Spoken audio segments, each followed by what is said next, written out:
Hi friends, welcome to Fatafat serial reviews. Maguva O మగువా episode number 50 half century అయింది కదా ఇవాళతో. తప్పకుండా ఛానల్ని సబ్స్క్రైబ్ చేసుకోండి. మరి అయినా నువ్వు అంత తొందరగా ఎలా మోసపోయావు చెంచలమ్మ అని అడుగుతారు వాళ్ళ భర్త. అప్పుడు వాళ్ళ తమ్ముడు ఇలా చెప్తాడనమాట.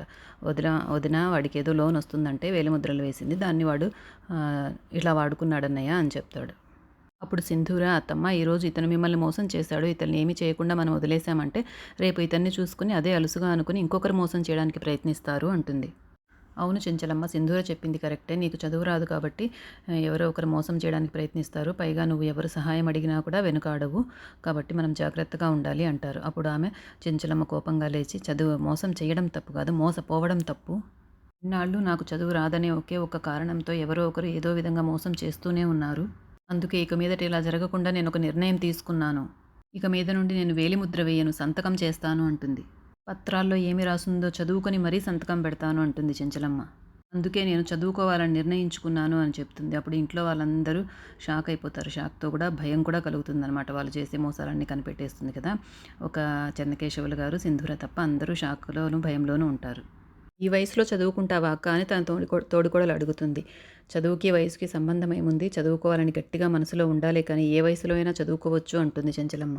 ఈ వయసులో బడికి పోవడం అంత పెద్ద బాగోదేమో వదినా అంటుంది చాముండి వాళ్ళమ్మ. అత్తమ్మ బడికి పోవాల్సిన అవసరం ఏముంది, బడి పంతుల్ని ఇంటికి పిలిపిద్దామంటుంది సింధూర.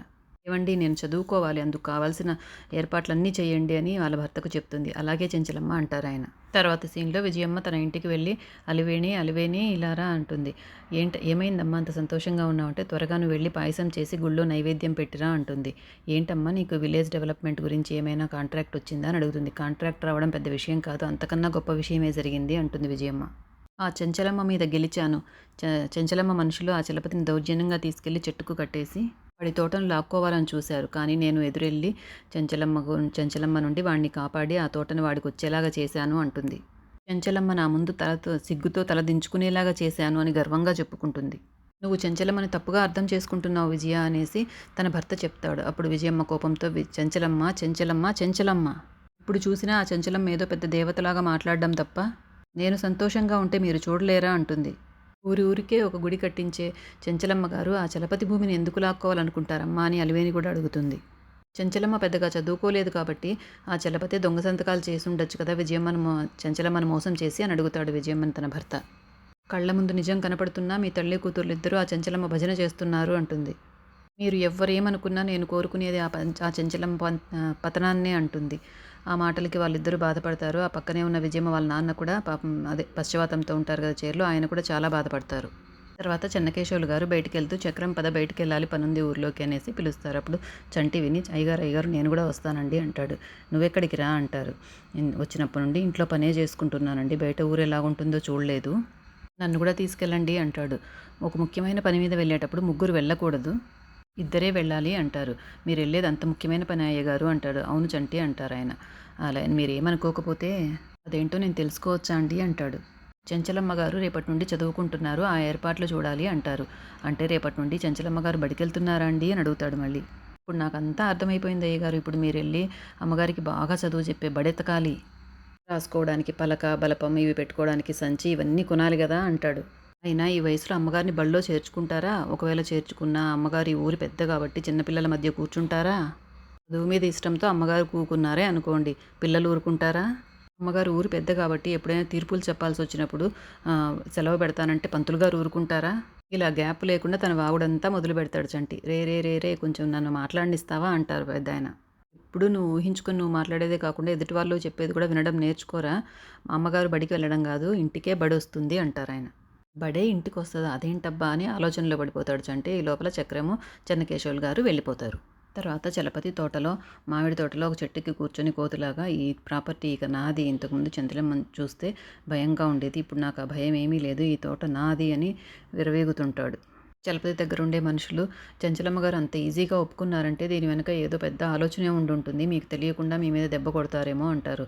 చంచలమ్మే కాదు, ఆ దేవుడు దిగొచ్చినా కూడా ఈ తోట నాది కాదు అని చెప్పలేడు అని విరవేగుతాడు చలపతి. తర్వాత చంటి నీళ్ళతోటి దగ్గర ఒంటరిగా కూర్చొని ఆలోచిస్తూ ఉంటాడు. అమ్మాయి గారు ఆ రోజు అలాగ నన్ను కాపాడకపోయి ఉంటే ఈ పాటికి నా తోలు ఊడిపోయి ఉండేది చెంచలమ్మ గారి చేతిలో. అమ్మాయి గారు నాకు అలా సహాయం చేశారు, కృతజ్ఞత చెప్పకపోతే ఇంకా బాగాలేదు. ఇప్పుడు ఎలాగో చక్రం బాబాయ్ కూడా ఇంట్లో లేడు, కాబట్టి ఇదే మంచి సమయం అమ్మాయి గారికి చెప్పడానికి అని అనుకుని బసవ బసవ అనేసి బసవాని పిలుస్తాడు. బసవ మిగతా పిన్నవాళ్ళు ఎవ్వరూ పలకరనమాట. ఇంకా ఎవరూ లేరనుకుని ఇంట్లోకి వెళ్తాడు. అప్పుడు సింధూర దేవుడి దగ్గరకు వచ్చి దండం పెట్టుకుంటూ ఉంటుంది. అమ్మాయి గారు అని పిలవబోయి మళ్ళీ పిలిస్తే ఎవరైనా వస్తారేమో ఆ పిలుపుకి వినపడి అనేసి మనమే అమ్మాయి దగ్గరికి వెళ్దామని చిన్నగా వెనక వెళ్తాడు. మా అత్తమ్మ దేవత లాంటి మనిషి, నా వల్ల మా అత్తమ్మకు ఎటువంటి అవమానాలు ఇబ్బందులు రాకూడదని దేవుడికి దండం పెట్టుకుంటుంది సింధూర. నన్ను ప్రేమగా చూసుకునే మా అత్తమ్మ ఎప్పుడూ సంతోషంగా ఉండాలి, మా అత్తమ్మని ఎప్పుడూ చల్లగా చూడు స్వామి అని దేవుడికి మొక్కుంటుంది. ఆ అమ్మాయి గారు దేవుడి దగ్గర ఉన్నారు కాబట్టి నేను కృతజ్ఞతలు చెప్తే ఆ దేవుడు కూడా నన్ను మెచ్చుకుంటాడు అని అనుకుంటాడు చంటి. అమ్మాయి గారు అని పిలుస్తాడు. ఆ చందూర వెనక్కి తిరిగి చూసి ఏంటి చంటి అంటుంది. మీతో ఒక మాట చెప్దామని వచ్చాను అమ్మాయి గారు అంటాడు. నాతో నా ఏం చెప్పాలి అని అడుగుతుంది. నేనేం చెప్పాలనుకుంటున్నానంటే అది మీరు ఆ రోజు ఇట్లా నసుకుతూ వెనక్కి తిరుగుతాడు అనమాట. ఆమెను చూడకుండా, మొహం చూడకుండా వెనక్కి తిరుగుతాడు ఇబ్బంది పడుతూ భయంతో. అప్పుడు సింధూర అటు తిరిగి కుంకుమ బొట్టు పెట్టుకుంటుంది నుదుటన. మళ్ళీ ఇటు తిరిగి చూస్తాడు చంటి. అప్పుడు తన నుదుటన కుంకుమ బొట్టు కనిపిస్తుంది. ఆ కుంకుమ బొట్టుతో సింధూర చాలా అందంగా పవిత్రంగా కనిపిస్తుంది. అప్పుడు అలాగే చూస్తూ నిలబడిపోతాడు. ఏంటి చంటి అలాగే ఉన్నావు అంటుంది. అంతకంటే కూడా మీకు ఇంకొక విషయం చెప్పాలండి ముందు అంటాడు.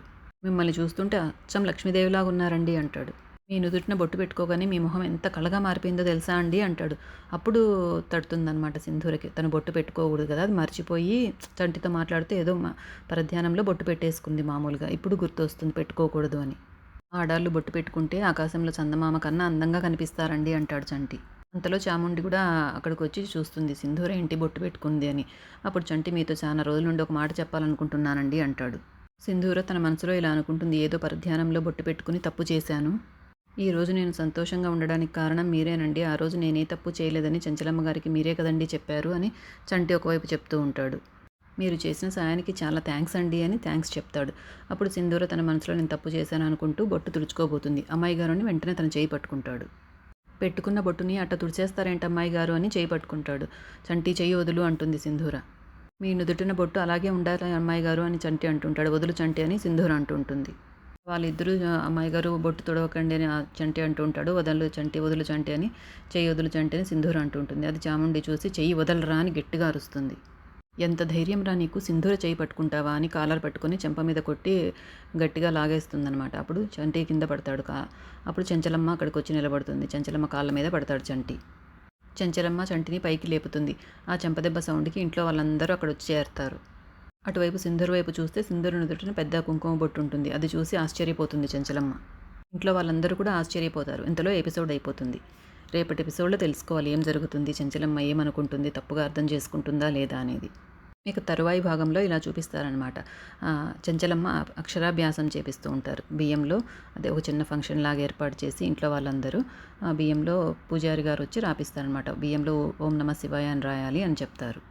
సింధూర తన చేయితో వాళ్ళ అత్త చేయి పట్టుకొని బియ్యంలో ఓం నమ శివాయ అని రాపిస్తుంది పలికిస్తూ. ఇంతలో ఎపిసోడ్ అయిపోతుంది. రేపటి ఎపిసోడ్లో మిగతా విషయాలన్నీ తెలుసుకుందాం. తప్పకుండా మీరు ఫటాఫట్ సీరియల్ రివ్యూస్ని సబ్స్క్రైబ్ చేసుకోండి ఫ్రెండ్స్. నా ఛానల్ని సపోర్ట్ చేయండి. Thank you.